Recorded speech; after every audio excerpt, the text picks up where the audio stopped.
Boa tarde. Boa tarde. Ah, agora melhorou. Com fome eu sei que vocês não estão, né? Bom, pessoal, nós vamos agora conversar, a nossa última conversa desse 14º ciclo, aqui no município de Palhoça, abrangendo a Grande Florianópolis. Nós vamos conversar sobre os consórcios públicos. Esse assunto, diferente do que vocês já viram até o momento, ele não foi sugerido pelos municípios, pelos participantes em ciclos anteriores.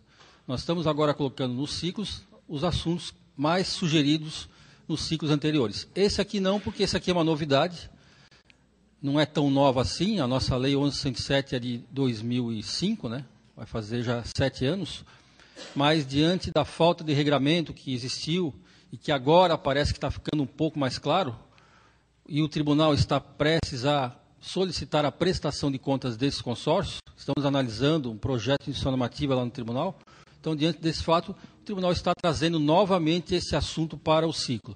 Nós já trouxemos há 2 anos atrás, se bem que naquela oportunidade o foco era a constituição dos consórcios, o protocolo de intenções, o contrato de rateio, como formalizar esses documentos. Agora não, agora nós vamos falar já da execução orçamentária, do consórcio e também dos municípios.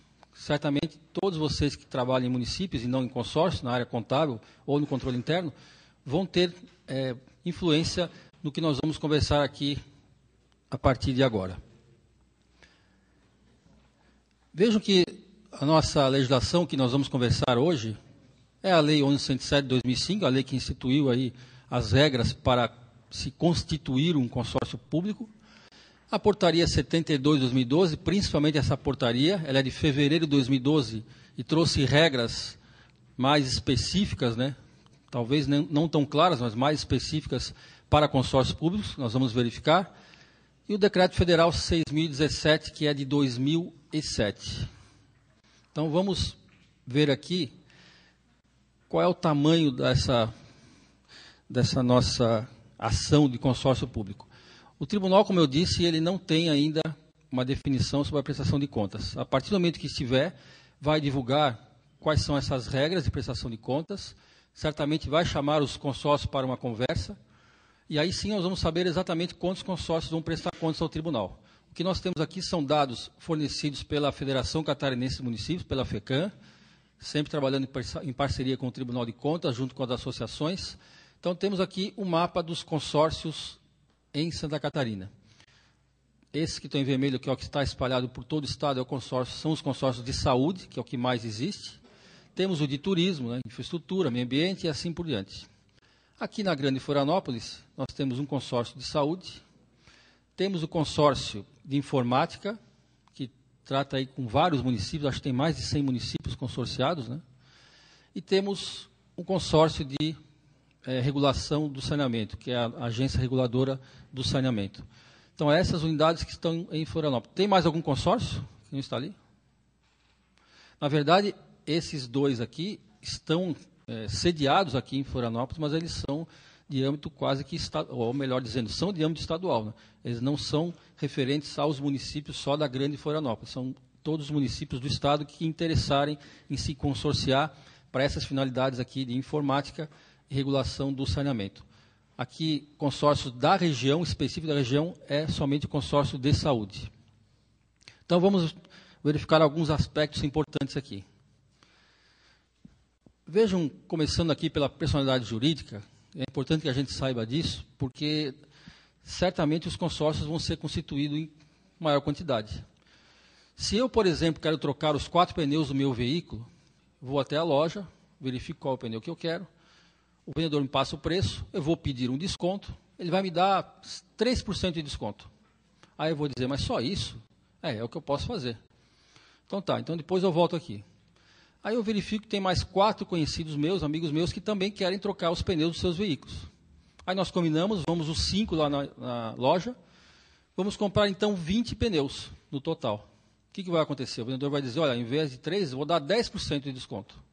E isso efetivamente acontece, tanto na iniciativa privada quanto na área pública. Vejo que aí nós já temos um grande benefício de se consorciar.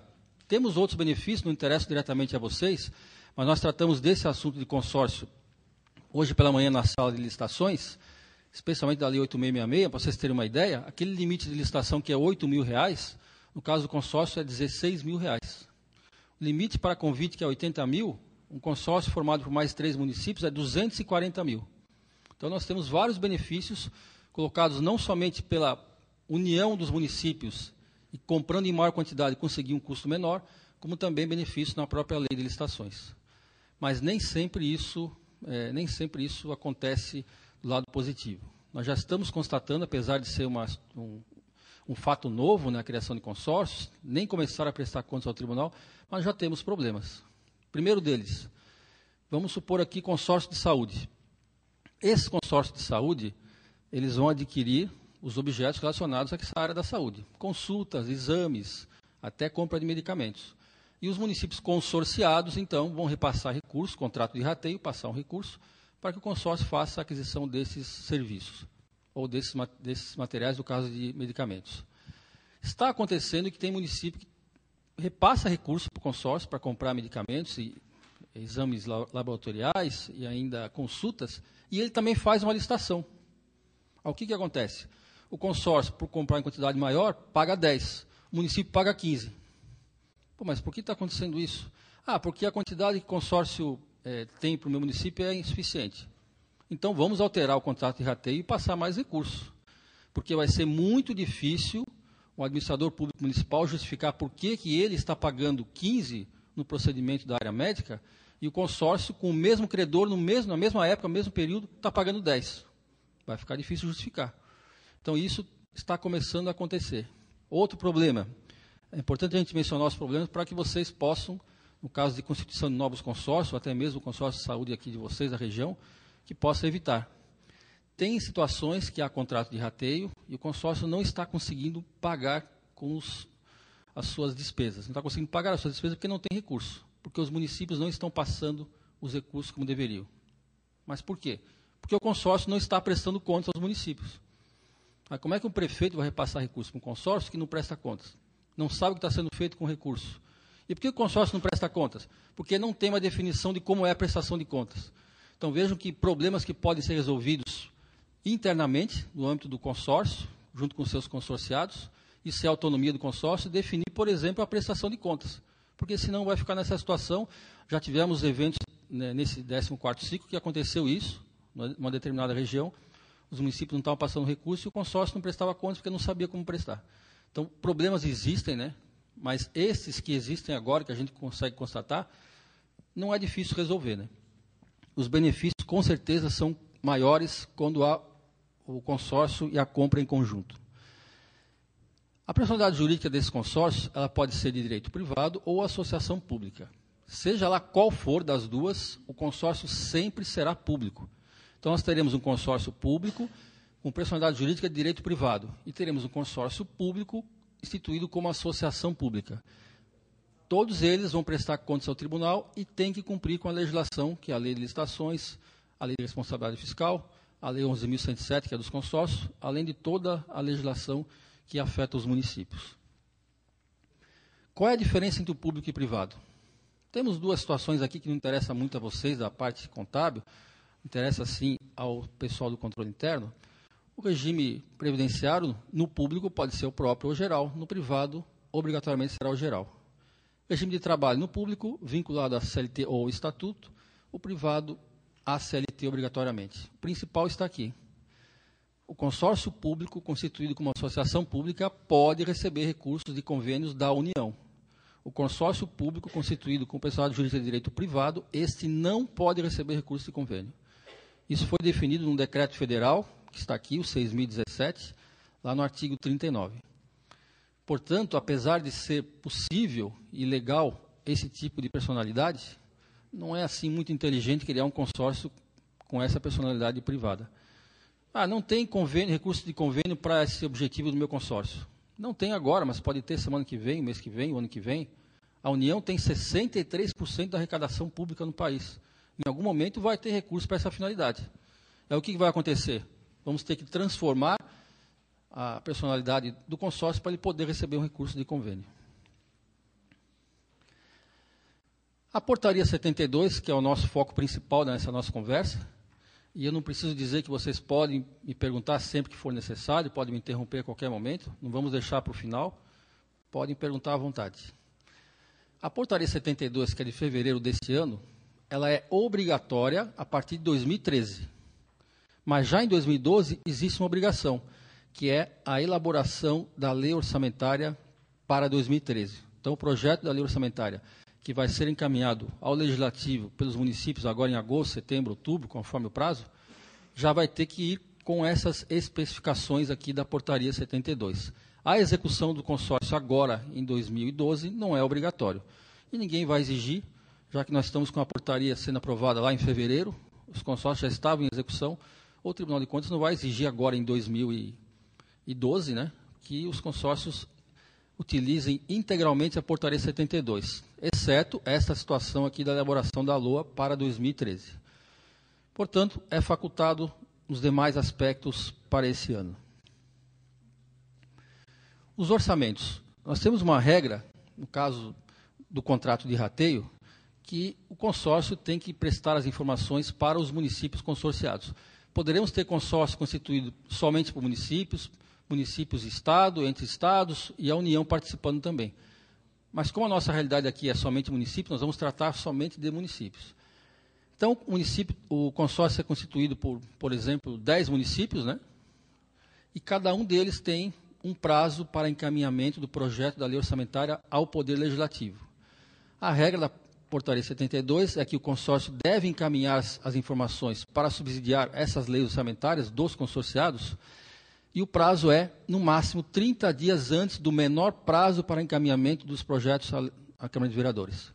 Neste exemplo, 10 municípios constituem consórcio, 9 o prazo é 30 de outubro, e um deles é 30 de setembro. Então, pela regra, o consórcio tem que encaminhar até o dia 30 de agosto, já que o menor prazo é setembro, até 30 de agosto as informações para os 10 municípios. Se os 10 municípios o prazo é 30 de outubro, então nós teremos o prazo do consórcio até 30 de setembro. É uma regra bem objetiva, né? Quanto às receitas do consórcio, o artigo 9º, está ali o texto do artigo, não tem muita novidade. A única exigência aqui é que as receitas lá no consórcio sejam classificadas em códigos de fonte de destinação do recurso que reflitam as finalidades da transferência. Então, não há muita novidade quanto à receita. O que nós temos novidade é com relação ao empenhamento, o repasse para o consórcio. Novidades trazidas pela portaria 72. E nós vamos verificar, então, quais são os tipos de receita e como vamos contabilizar o repasse aos consórcios. Sempre diferenciando o tipo de contrato. O de rateio, que é utilizado, por exemplo, nos consórcios de saúde, onde os municípios definem lá no contrato de rateio qual é o percentual de participação e há um valor, há um repasse mensal, normalmente mensal, para que o consórcio possa arcar com as suas obrigações e cumprir com seus objetivos. O contrato de programa não, aqui não há repasse periódico. Pode haver repasse, mas não há esse repasse periódico. O consórcio vai receber a delegação da execução orçamentária de uma atividade que é de competência dos municípios. Um exemplo dessa situação é a agência aqui reguladora da FECAM, né? No caso de saneamento, os municípios não passam esse repasse, não fazem repasse de contrato de rateio, o consórcio faz o seu trabalho, cobra ali o valor de cada município, essa é a sua receita. Então, é um contrato de programa. E pode, eventualmente, o consórcio, essa situação aqui não é muito clara juridicamente, mas vamos começar a conversar sobre ela, pode, eventualmente, o consórcio ser contratado por um consorciado para uma situação diferente. Não um outro objetivo, mas uma situação diferente do normal.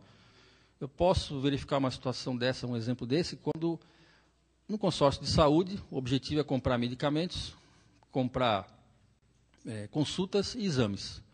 Mas também há a possibilidade, definida no protocolo de intenções, contrato de rateio, se o município entender, contratar o consórcio para comprar equipamentos para a área da saúde. É a área da saúde, é o objetivo do consórcio, pode acontecer.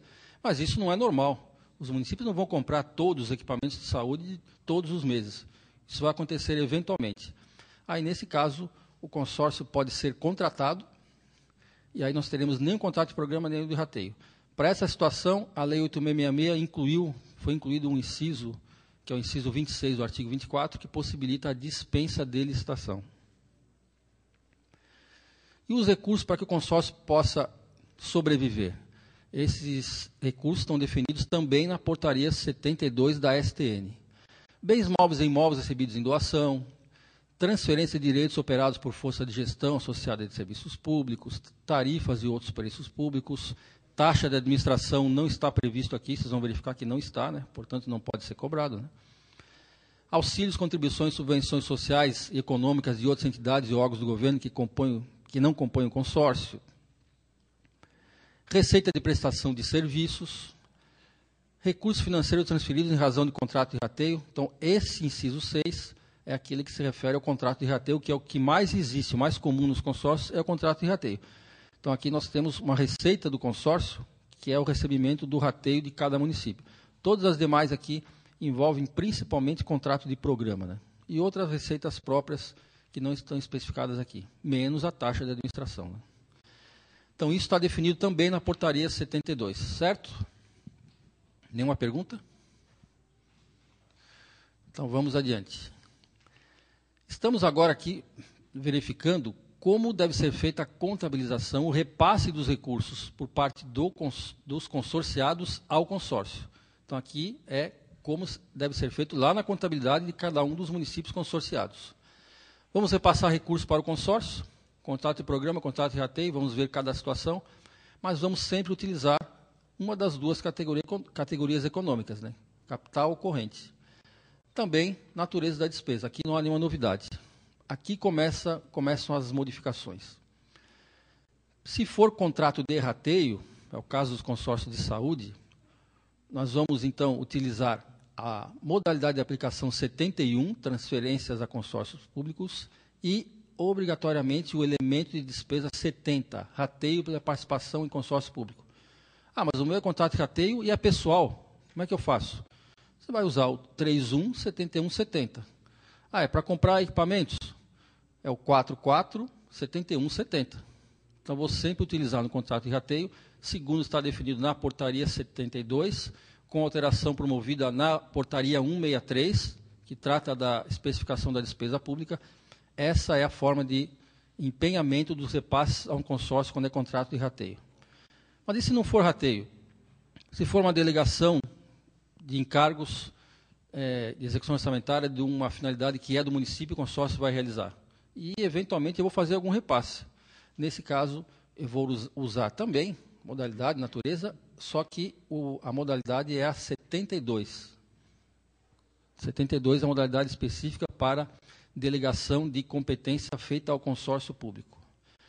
Se não for nem rateio, nem delegação, mas existir o repasse, aí vamos usar outras duas modalidades, a 93 e a 94. A 93, ela diz o seguinte, isso está na portaria 163, alterada pela 72, né? Modalidade de aplicação 93, aplicação direta decorrente de operação entre órgãos, fundos, entidades integrantes dos orçamentos fiscal, Seguridade Social em consórcio público, do qual o ente participe.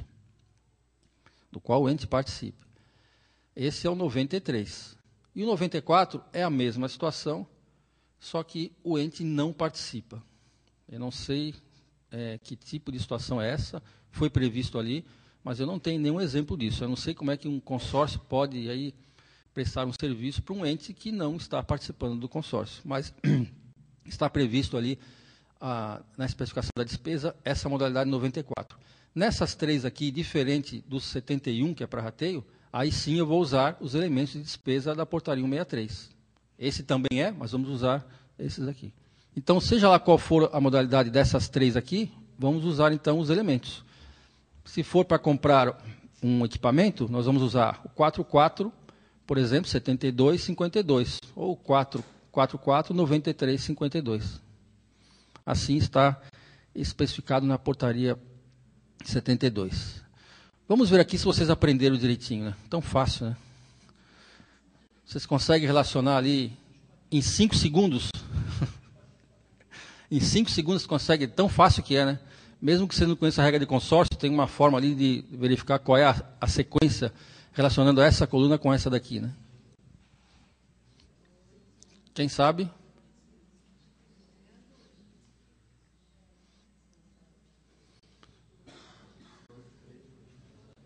Quem falou aí? 231, é isso aí. Por que 231? Porque aqui nós temos despesa corrente, pessoal, delegação de encargos, né? É o caso aqui de delegação, pagamento de pessoal. Então, 317211. Eu vou repassar para o consórcio, nessa hipótese, de acordo com essa especificação. Aqui eu tenho um investimento, né? Ou seja, estou transferindo para o consórcio fora do rateio para a compra do equipamento. Então, investimento 44,93,52. E aqui, eu estou fazendo um rateio para aquisição de serviços. 3371 vai ser o 70, não vai ser o 39 nem o 36, o 70. Então, essas são as regras definidas pela portaria 72. E ainda bem que ela definiu o rateio desta forma, porque antes disso, nós tínhamos vários tipos de utilização de elementos. Alguns utilizavam até subvenção social, né? Vou passar para o consórcio. 31, vou colocar o 31, 71, 43, subvenção social. Nossa, mas o consórcio, subvenção social, não combina, né? Mas isso existia por quê? Porque não havia definição. Outros até defendiam a ideia de fazer uma transferência financeira, não era empenhado. Até se, em algum momento, o STN optou por talvez aprovar uma regra dessa forma, mas não foi aprovado. O que prevaleceu é o empenhamento, que está na portaria 72 desta forma aqui. Aí temos uma regra diferente, interessante e complicada, né, para ser colocada em prática, mas ela está aí, que é no caso do consórcio envolver a aplicação, o cumprimento de um limite constitucional. Vamos novamente voltar, por exemplo, da saúde, consórcio de saúde, envolve cumprimento de limite constitucional. Como é que era feito antes da portaria 72, ou esse ano ainda pode ser feito? O município vai repassar para o consórcio R$500 mil, consórcio de saúde, e vai considerar, então, R$500 mil como gasto com saúde. Isso era assim. Mas se o consórcio, neste caso, nesse exemplo, ao invés de gastar 500 mil, gastar 400 mil. Se fosse antes, não importa quanto ele gastou, eu passei 500, vou considerar 500. Agora a regra não é mais assim. Se eu, nesse exemplo, passei 500 e o consórcio gastou 400, eu então vou considerar como limite de gasto com saúde somente 400. Os 100 que não forem efetivamente aplicados pelo consórcio, eu não posso considerar. E se, em razão disso, o município descumprir com o limite mínimo de gasto com saúde, que é 15%, existe a possibilidade, então, de eu acrescer a diferença, neste exemplo aqui, 2011 deu 14,5%, e eu posso acrescer no ano seguinte, 2012, eu vou então vou gastar 15,5%. Só lembrando que isso só é possível se o motivo desse descumprimento for um repasse ao consórcio de saúde, por exemplo, em que o consórcio efetivamente não gastou. Eu não posso usar essa regra aqui para os meus recursos próprios. Aí não vale. Então, nesse caso, existe essa possibilidade. O que vai acontecer? O tribunal vai rejeitar essas contas? Aí vai ser feita uma análise pelo tribunal e talvez seja dado um tratamento diferente para o município que aplicou 14,5%, mas o consórcio gastou tudo que foi repassado, ou não tem consórcio de saúde, diferente do município que gastou 14,5% porque o consórcio não gastou tudo que ele repassou. Então, certamente, o tribunal pode aí dar um tratamento diferente, já que existe a possibilidade, nesta situação aqui, de aumentar 0,5% no ano seguinte. E para controlar isso, imagine, né? Como é que nós vamos controlar isso? O consórcio tem 18 municípios, todos passam para a saúde. Aí ele deixou de passar. O que ele vai fazer? Vai fazer um rateio, mas ele tem que fazer um controle disso. Controle formalizado lá na contabilidade. E vai ter que informar ao município de acordo com esse seu controle. O Visitainer, antes de vocês irem para o lanche, estavam com fome ainda, né, Luiz? O pessoal estava meio com fome, agora não estão mais. Ele mostrou para vocês aqui os lançamentos contábeis, que eu estou apenas repetindo a tela, né? É exatamente dessa forma que o consórcio vai fazer o controle desta situação para que o município possa considerar efetivamente o que foi gasto lá no consórcio na área da saúde. Certo? Isso é o que está definido hoje. Essa situação dos consórcios, ela pode sofrer alterações ainda. Tudo que nós estamos falando aqui está baseado principalmente na portaria 72, que é uma portaria que pode ser alterada a qualquer momento. Mas as regras hoje são essas daqui, né? Aí temos a transparência do consórcio. Como é que o consórcio demonstra a transparência? O orçamento do consórcio deve ser demonstrado, deve ser divulgado, contrato de rateio, as demonstrações contábeis e os seguintes demonstrativos fiscais. O gestão fiscal, que nós temos aí, para os municípios, 7 demonstrativos, para o consórcio temos 3. Pessoal, disponibilidade de caixa e restos a pagar. O resumido, que nós temos 17 demonstrativos para os municípios, para os consórcios temos apenas 2. Balanço orçamentário e execução da despesa por função e subfunção. A periodicidade dessa divulgação, ela vai ser, evidente que o contrato já é anual, o orçamento é anual, o relatório resumido é bimestral para todo mundo, aí fica a dúvida aqui, né? Puxa, gestão fiscal, ele é quadrimestral, mas tem município que é semestral, menos de 50 mil, aí não está muito clara esta regra, ou melhor, não está clara essa regra na portaria 72, que trata desse assunto aqui. Muitas vezes os nossos legisladores poderiam e deveriam ser bem claros no que tem intenção de colocar na legislação e não são. Vejam que eu vou dar um exemplo fora do nosso assunto, para a gente só para fazer uma analogia. O que mais se discute hoje, a administração pública no país, é se vamos divulgar os dados do salário dos servidores nominalmente. Colocar o nome do servidor e qual é o seu salário. Não estou aqui defendendo se deve ou não deve, eu só quero trazer o assunto porque a nossa lei da transparência ela não é clara. Então, deixa dúvidas e gera essa polêmica.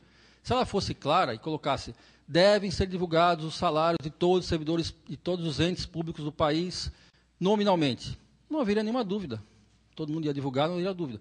Como ela não é clara, o texto não é claro, acaba acontecendo isso. E assim acontece na portaria 72.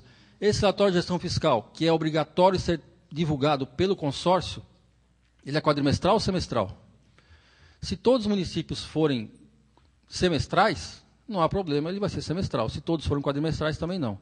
Agora, se alguns são quadrimestrais, outros semestrais, a interpretação que nós estamos dando, por enquanto, é que o consórcio vai ter que fazer 2 divulgações, uma quadrimestral e outra semestral, para atender a todos os seus consorciados. Isso é uma interpretação, isso não está na portaria 72. Né? E para a consolidação, os demonstrativos exigidos pela 72 é o relatório de gestão fiscal, no relatório de gestão fiscal demonstrativo de pessoal e no resumido os demonstrativos que tratam de cumprimento de limites constitucionais. Veja que temos aqui a educação, né, o ensino, e a saúde dos municípios está aqui embaixo. Esses são aqueles que serão consolidados. Veja que a portaria 72 está dando muita atenção e colocando exigências de comprovação no que se refere a cumprimento de limites constitucionais. Né? Aqui, para que vocês possam conhecer, não é interesse direto da contabilidade, do controle interno sim, só para vocês terem uma ideia de como é constituído um consórcio, o protocolo de intenções, que nós já conversamos sobre esse assunto há 2 anos atrás no ciclo, ali é o documento onde os consórcios vão formalizar a intenção de se unirem em torno de um objetivo. E esse protocolo de intenções tem que definir o quadro de pessoal, a carga horária, a remuneração, criação de empregos públicos, ou seja, o consórcio não pode ter servidor efetivo. Vocês imaginem o consórcio criar um cargo efetivo, fazer concurso público.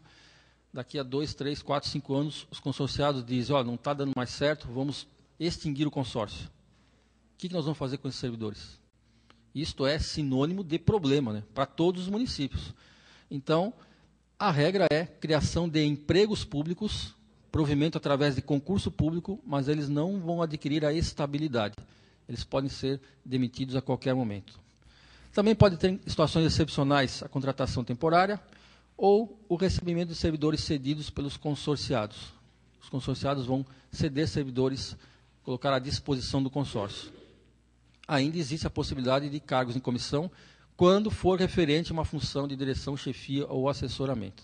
Então, vejo que o contador do consórcio público, ele não é uma contratação temporária, né? Pode até ser cedido por um dos consorciados, ou ainda ele ocupar um emprego público, se assim for criado lá no consórcio, e ele vai ter que fazer, nesse caso, concurso público, sem a estabilidade. Né?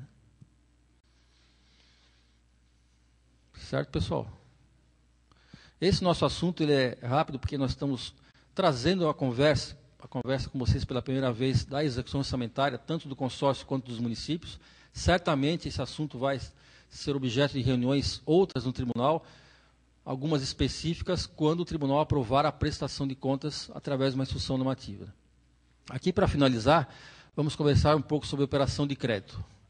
Hoje, os municípios, quando querem operação de crédito, verificam os documentos necessários, declarações, certidões, solicitam ao tribunal, através do esfinge, aquela certidão para verificar o cumprimento de alguns artigos da LRF, e depois vão, então, dar entrada lá no Badesc ou no agente financeiro específico para contrair a operação de crédito. O consórcio também pode fazer dessa forma, mas somente após a regulamentação pelo Senado. O decreto 6.017, no artigo 10, parágrafo único, ele diz que a contratação de operação de crédito por parte de consórcio público ser sujeita aos limites e condições próprios estabelecidos pelo Senado Federal, de acordo com o disposto no 52, inciso 7 da Constituição Federal. O 52, inciso 7, aqui é uma das competências do Senado. Se vocês verificarem a nossa Constituição Federal no 52, o Senado é o órgão encarregado de editar todas as normas referentes à dívida pública no país, seja Estado, União ou municípios. E ele faz através de resoluções. Vocês conhecem bem a última resolução que foi editada pelo Senado nesse assunto, que se refere a municípios, que é a 43, que foi editada em 2001. Lá que tem todos aqueles documentos que vocês devem preencher, certidão solicitada ao Tribunal de Contas para conseguir a operação de crédito. Está bem especificado na portaria 43 do Senado de 2001. Como ela é de 2001, e os consórcios começaram a ser constituídos a partir da Lei 11.107 em 2005, obviamente que as regras de consórcio não estão ali incluídas. Então, o Senado terá que editar uma resolução própria para definir as regras de operação de crédito para consórcio. Por enquanto, ainda não é possível, porque não há essa regulamentação. Então, eu deixo aqui meu e-mail para contato, caso vocês queiram conversar sobre esse assunto. Estamos à disposição, a nossa conversa do 14º ciclo termina aqui, mas o nosso contato permanece aí diariamente, né, tanto conosco aqui nesse e-mail. Eu trabalho na diretoria de licitações e contratações desde fevereiro, mas principalmente vocês da contabilidade com a diretoria de municípios, que está aqui presente. Está aqui o Clíver, o diretor, está aqui a Salete e o Luiz Cláudio, os coordenadores. E essa nossa conversa, então, permanece aberta quando vocês tiverem necessidade. Obrigado, boa tarde.